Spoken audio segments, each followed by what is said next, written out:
Olá, pessoal! Saudações biomédicas! Eu sou Iris Leite, biomédica formada pela Universidade da Amazônia e mestranda em Saúde Pública pela Universidade Europeia del Atlântico, na Espanha. Hoje vamos iniciar com a estreia do programa de entrevistas Potência Feminina, que fará parte da página Biomédicos em Construção.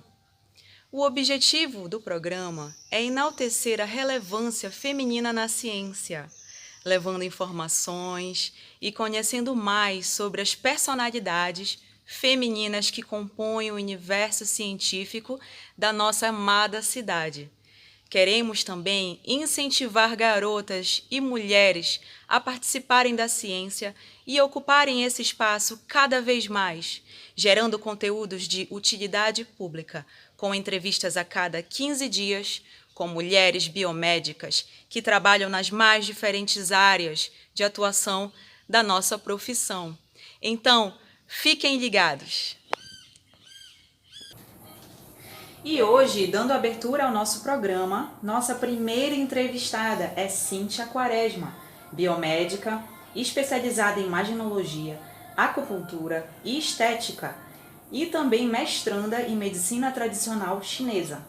É uma honra recebê-la em nosso programa, doutora Cíntia.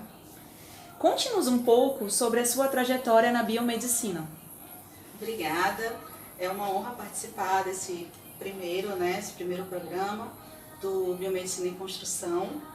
Bom, a minha trajetória na biomedicina ela iniciou em outro estado, quando eu iniciei no Rio ainda, porque eu sou filha de militar, e por conta da transferência do meu pai, eu acabei sendo transferida para Belém. E em 2003 eu entrei na UFPA, vim de uma pública para uma pública, e finalizei a minha graduação em 2009. Na graduação, a gente sai com habilitação generalista em análises clínicas e também com habilitação na pesquisa, que foi que eu iniciei através do PIBIC, a minha iniciação científica. Depois, com o tempo, mesmo no mercado de trabalho, já trabalhando em análises clínicas, eu vi a necessidade de ir mais além. Então, eu fui atrás de uma especialização que me desse uma visão além da construção do biomédico em análises clínicas. Seguindo agora para a habilitação em imagem, qual é a atuação do biomédico no diagnóstico por imagem? Bom, o biomédico que se interessa em habilitar na área da imaginologia, ele, diferente de algumas outras áreas, ele não tem muita autonomia. Então, não cabe a ele o laudo dos exames de imagem.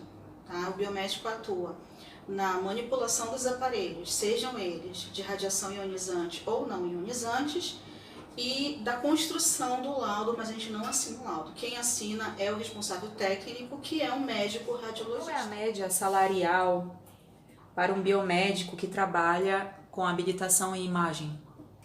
Bom, o biomédico ele executa as atividades dentro da imaginologia com carga horária de 36 horas semanais, não podendo ultrapassar com isso, independente de ser radiação ionizante ou não ionizante.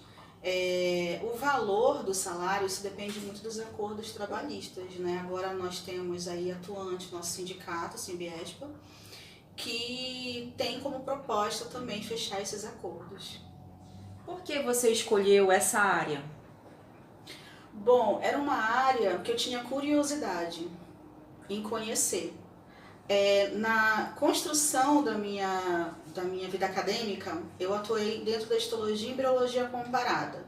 Então, fiz iniciação pelo PIBIC, toda dentro voltada à área da pesquisa em histologia e embriologia comparada. Então, essa questão de pegar a histologia, fisioanatomia, eu sempre gostei muito. E eu vi na imaginologia a possibilidade de eu me aprofundar e conhecer também uma área que saísse das análises clínicas. Aí foi quando eu fui atrás da pós-graduação na época. Certo. E após a realização dos exames por imagem, quais são os procedimentos a serem tomados? Bom, após a realização, o biomédico, ele, dependendo do tipo de exame, mas ele faz todo o posicionamento do paciente, ele manipula as imagens, dessas imagens ele tem um modelo de laudo, ele vai descrever tudo que ele observou, como ele realizou aquele exame por imagem, e o restante vai para o médico radiologista. Qual é a sua avaliação para o mercado de trabalho sobre essa habilitação? Bom, assim como acontece com muitos profissionais que compartilham da mesma área de atuação, na imaginologia não é diferente. Então, ainda existe o conflito entre alguns profissionais com os biomédicos. No meu ponto de vista, isso é muito comum. Afinal, o biomédico ele acaba executando uma atividade, mesmo o biomédico tendo várias habilitações, esses outros profissionais da área da radiologia, eles só têm essa habilitação.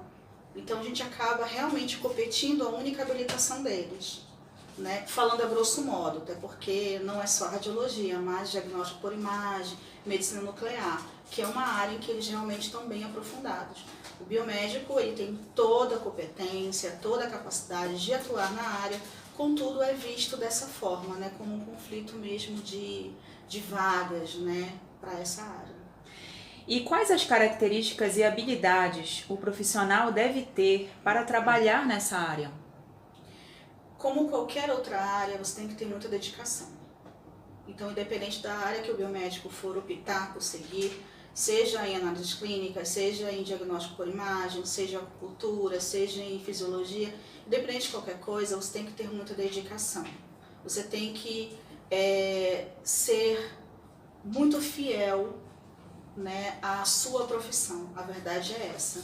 Então não tem como você ter sucesso numa profissão que você não tem uma lealdade com aquilo, né? Então, gostar de anatomia, gostar da fisiologia, na área da imagem, gostar de física, isso é muito importante. Certo. E qual foi o caso clínico mais desafiador que você já encontrou atuando nessa área? Quando um paciente ele teve uma reação ao gadolínio e ele saiu já quase sem vida da sala de exame. E qual mensagem você deixa para quem quer seguir essa área? Não desista. Nunca. Certo. Agora vamos falar um pouquinho sobre o seu mestrado em medicina tradicional chinesa. No que se concentra o programa de mestrado nessa área? Bom, o programa de mestrado, ele te habilita, né? Ele tem todo o perfil para o pesquisador.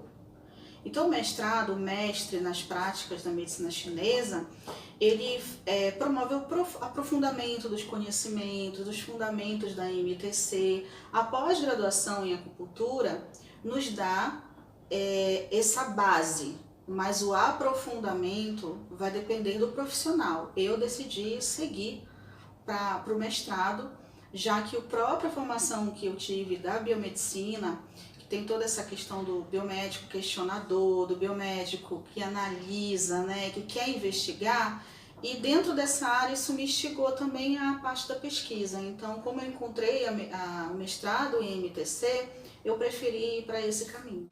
Quais são os fundamentos da medicina tradicional chinesa? Bom, é fundamentado na filosofia do taoísmo, tá? Que significa o caminho do meio, né?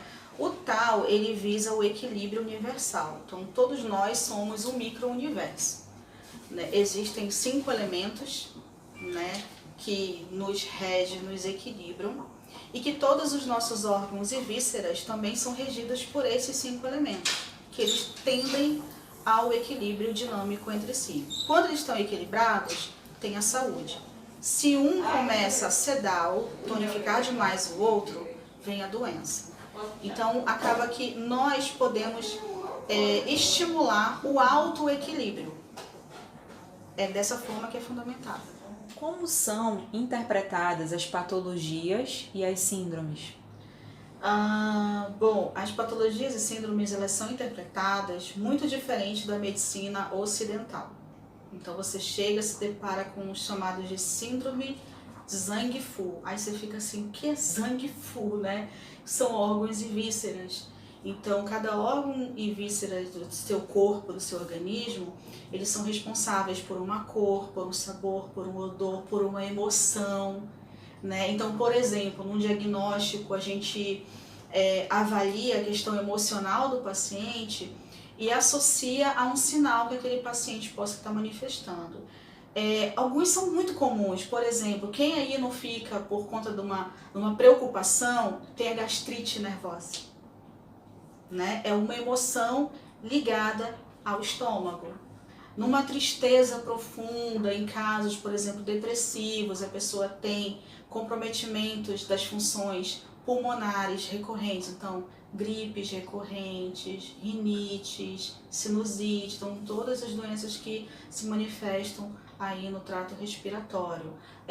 Preocupação, a questão da preocupação, mas aquele medo de encarar problema, medo de encarar desafios, são pessoas que têm, por exemplo, problemas urinários, né? Então, cálculo renal, cistite, problemas com micção, infecções urinárias recorrentes, então tudo vai se encaixando. É dessa forma que a gente vai fechando o diagnóstico e montando o quebra-cabeça que vai nos dar no final uma síndrome. Quais técnicas terapêuticas são utilizadas na MTC? Bom, o biomédico que atua na medicina tradicional chinesa, ele tem ao seu alcance várias ferramentas terapêuticas. Cromoterapia, a própria acupuntura, o trabalhar com os microsistemas, como por exemplo a flexologia podal, Koryo-Sojin, acupuntura abdominal japonesa, auriculoterapia, ventosoterapia, moxa-bustão, incluindo, né, a prescrição de fitoterápicos. Então, trabalhar com fitoterápicos também, ele entra como uma ferramenta dentro da MTC. Quais são os aspectos básicos a serem considerados num diagnóstico pela MTC? Olha, é fundamental do diagnóstico energético da medicina chinesa, você olhar o paciente como um ser único. Então, por exemplo, um paciente que chega reclamando de uma dor de cabeça, né, e você for fazer uma avaliação dele, você vai perceber que a dor de cabeça dele pode ter fundo alimentar. Se chegar um outro paciente com os mesmos sintomas, você não pode levar em consideração o diagnóstico do paciente anterior, porque este paciente ele é único. Então, ao fazer o diagnóstico, você vai perceber que a dor de cabeça dele já tem mais cunho emocional. Tá? Então, o diagnóstico ele é feito de forma muito pessoal, muito particular. É algo que a gente tem que aprender a usar as palavras, como deixar o paciente muito à vontade, porque o diagnóstico se baseia no paciente se abrir para você. E nem todo paciente vai fazer isso, então tem que ter muita paciência, muito jogo de cintura, muito acolhimento, porque esses que virão lhe procurar na clínica, eles não vão lhe procurar por curiosidade, eles vão realmente lhe procurar porque querem ajuda. Só que nem sempre eles têm essa abertura de pedir ajuda. Então cabe a nós, profissionais, termos todo o jogo de cintura de acolher esse paciente. Perfeito. E quais são as técnicas usadas para um diagnóstico? A gente utiliza tanto o diagnóstico clínico, então a gente pega algumas informações clínicas mesmo. O biomédico, pelo seu conhecimento, pela sua formação profissional, nós podemos também receber os exames laboratoriais que esse paciente traz, os exames de imagem que esse paciente traz. No meu caso, quando o paciente traz uma ressonância magnética, quando traz um raio-x, por conta da minha habilitação, eu consigo também pegar mais informações, consigo destrinchar melhor os sinais desse paciente. A gente também faz o diagnóstico energético através da pulsologia, através da íris do olho. Então a gente faz esse diagnóstico porque o nosso corpo ele emite sinais o tempo todo. Né? Então se você, por exemplo, você sabe que você está comendo muita gordura, muito chocolate, quando seu rosto enche de espinha, é um sinal, o teu corpo está mandando um sinal. Né? Se está caindo o seu cabelo, né? É estresse. Então você sabe, você conhece os sinais do seu corpo. Então é importante a gente se atentar a esses sinais. Então, para o diagnóstico da MTC, é importante a gente olhar esses sinais do paciente. Por que você escolheu essa área? Bom, eu nunca me vi dentro da área da MTC, nunca. Mas eu sempre gostei dessa medicina popular, da origem das coisas, sempre gostei muito. Mas o que de fato me levou a fazer a minha pós em acupuntura foi uma situação bem pessoal. O meu filho foi diagnosticado com TDA, que é transtorno de déficit de atenção, e na época a neuropediatra passou uma medicação de tarja preta. E eu lembro que eu chorei muito e eu encontrei na época uma amiga minha que ia iniciar uma pós em acupuntura e ela era terapeuta holística e ela falou: Cíntia, por que você não faz uma pós em acupuntura? Olhe para o teu filho com outros olhos. Claro que a gente não vai desvalorizar, a gente não está minimizando nenhum problema de ninguém, mas há condições que a terapia vai ajudar muito ele. Então aquilo abriu meus olhos. Então eu encarei na pós-graduação, que era tudo uma novidade dentro da medicina chinesa, é tudo uma novidade, é um outro vocabulário, é uma outra forma de olhar as doenças, é uma outra forma de avaliar o corpo da pessoa, e isso me levou a fazer a pós em acupuntura e entrar para essa área, foi o tratamento do meu filho. Certo.